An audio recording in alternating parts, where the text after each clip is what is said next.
Research Academies for women. That's what I'm going to talk about. I know you're part of this organization. So can you tell me a bit more about it, like how it started out? Okay, so it's actually Research Academies for Women in Ghana, the RAWG, RAWG. It's actually an organization that is aimed and its whole mission is to promote women in science. We are part of another organization called African Research Academies for Women. That is our mother organization, and that is based in the US, and it was started by some students, Kujo, and a friend of his, Shaka. Okay, so the whole point was to make an impact in the world and in Ghana, and wanted to, of course, start from their mother nation. And realize that women in science are, I guess the ratio of male to female is kind of low on the female part. So the whole point is to promote women, Right, so the idea being women in science are in short supply, so you need to do your bit to increase that quota. Something like that. Right. But that means there are quite a number of people behind this organization. Yes, there are quite a number of people in the US, and we also have some people here in Ghana with RAWG. And well, here we're not as many, we're still trying to expand because we're barely a year old. Oh, impressive. But of course, we've had our first pilot program, and relatively it was quite successful. Yeah, then we'll come and talk about it because I have heard a bit about that previously. I'd like to talk more about it.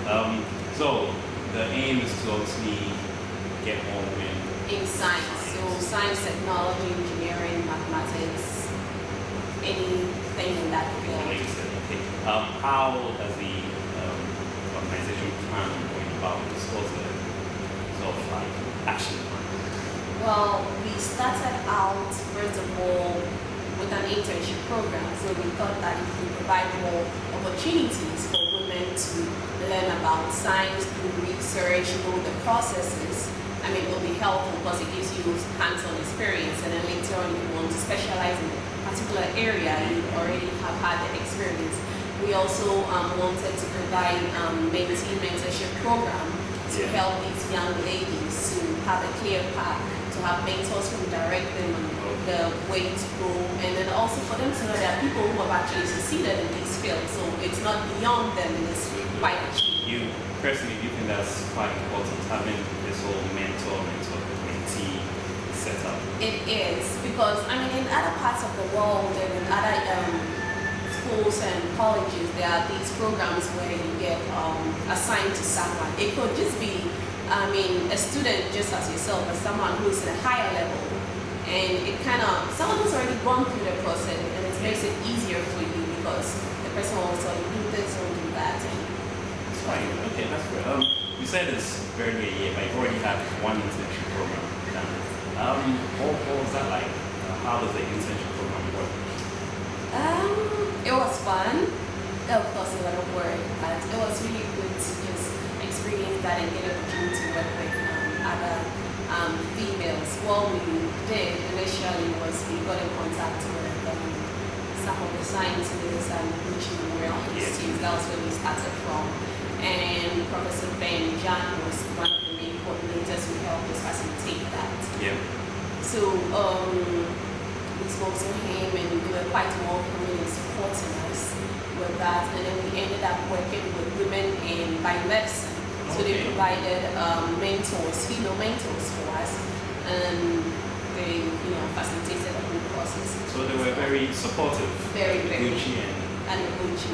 So we had 4 of our interns work under Gucci, and then one person worked with Colby Teaching Hospital. She worked with a student from the US in palliative care. And I think it was really challenging and for the students. Yes, it was challenging for them and also a learning experience because we always had to be on their toes. We met with them weekly, had to give us updates on what's going on. They had to make sure they attend seminars, write weekly reports to us and both their mentors. And so as much as we were learning, also being challenged. Did they have good feedback about the experience after the program? They did pretty much all of them. Let's see. So for one of our students, she said she's never had any kind of research experience. So it was a learning thing for her. She got to learn new techniques. So I need to go back. What we did was that at the end of the program, the girls were supposed to provide a final report of everything and also make a presentation and design a poster that we printed. So one girl's poster was about the whole journey of introduction to research and all the things she learned. Another person got to learn a new technique with ELISA and anti-malarial vaccines and things like that. One person even got her final year thesis, and she's still working on it as we speak now. So it's now her final year project that she's working on. So I guess we can say in the 1 year you have already started touching the lives of would-be female scientists. I guess you can say that. Getting them in. Great. So in that time span, are there any main challenges that have been in terms of getting the organizations up and going, getting people interested, and people involved? There been any particular challenges? Of course, when we're kicking off, we had to expedite everything. So even for the first batch of students, we weren't able to really market or advertise all over the place. And so that was a bit of a challenge because we had to rush everything. But then, of course, we had people who were really interested because girls wanted to learn. But of course, there are always financial setbacks where you have to make sure you need to get people who think it's a good course and you support it. And then you always have to, organize yourself, make sure you do have time to meet with the girls, find out what you're doing. You provide housing for them and stipend. So we had to also make sure we got a good, safe place for them to stay that was not too far from their location. So all those things. So let me see if I get it right.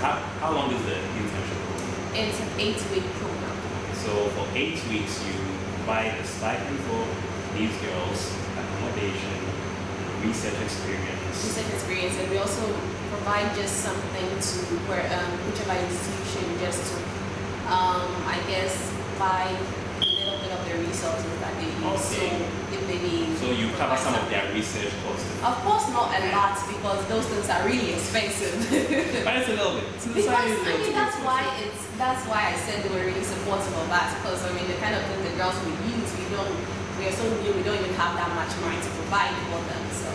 Okay. Because I'm trying to draw the idea that financially it's quite an expensive project. It is providing money, housing. So are you at liberty to share where you get the finances from, like which organization support and back you?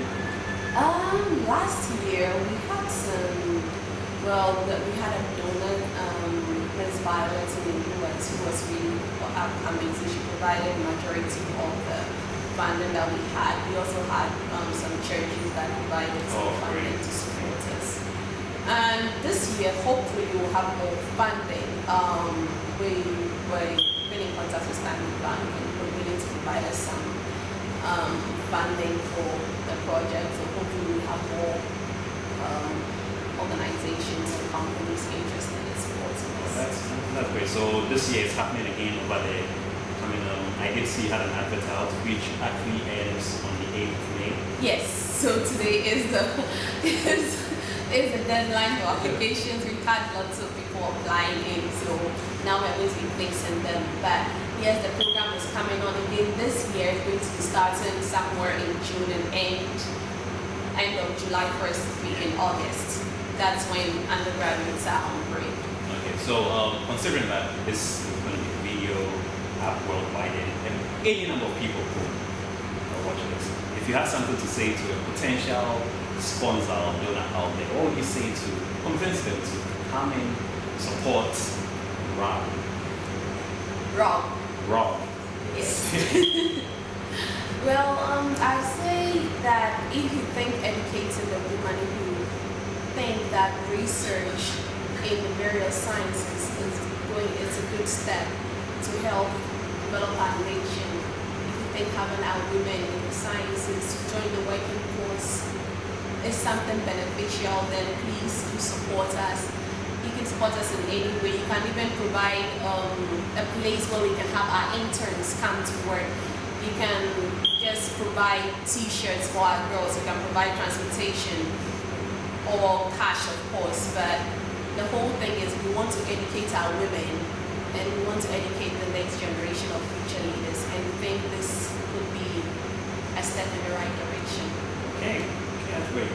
In which case, upcoming events. I mean, you're doing the summer internship program, SIP. You have a name for it. SIP. Yes. Fair enough. SIP. Upcoming SIP. Aside from that, is there any other activities? We are also planning an upcoming career fair. We're still in the planning stages and putting things together. So we have it all set. We will put the ad out there so that everyone can attend. Okay. I guess this would be a great time to say about how anyone can reach you. An email address, phone number, website. Yes, so we can be contacted by email at rawg.dana@gmail.com. That's raw.dana@gmail.com. You can also contact us through our webpage at africanwomenresearchers.org or rawgh@wordpress.com. Okay, great, thank you. I'll say over the last few weeks and months, I've been seeing that quite a lot of few organizations here are trying to push the agenda of changing the way higher education is run and providing some hands-on experience. So, what are your views about the current state of higher education and maybe the future of it as yourself and other organizations are trying to improve the practical experiences? So you're talking about the other organizations or higher education? Oh, let's say higher education. As these changes are happening, what do you hope they will all achieve? I think right now all the companies and all the institutions are realizing that, we need hands-on experience. Of course, when you have graduates who come out and want jobs and then, the HR says we need someone with 5 years experience. How are you going to get that if you've been in school for the last 4 years? That's true. Yeah. So having these internship opportunities, I think everyone is realizing is the right direction. Even when you're in school, you have 3 months break. It's good to get something doing, learn a project, get into some institution. Even if you're working for free, it's really valuable. Of course, we provide a stipend, but I think everyone should be heading that direction. If institutions would have career service department that would be helping place these students, it would be helpful for everyone so that by the time you're out of school, you'll actually know exactly what you'll be doing and how to go about it. Okay, that seems like a great, very good. Thank you for your time. I do wish RAWG. I always get it wrong. I do wish RAWG all the best, and particularly with the science fair you will do it. But before you leave, I tend to ask everyone who has to speak about their preferences and professional scientific opinions. Yes. RAWG is apparently preferred and much more enjoyable when eaten out of leaves compared to out of fruits or roots. Please make a case.